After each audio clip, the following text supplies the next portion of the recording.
5:54 p.m. Central Standard Time. A severe thunderstorm is located near Paphos, or 12 miles northeast of Athens, moving east at 20 miles per hour.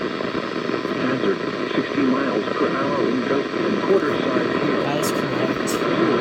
Radar indicated. Intact, hail damage to vehicles is expected. Expect wind damage to roofs, Sorry for the bad siding, camera work, and everyone. trees.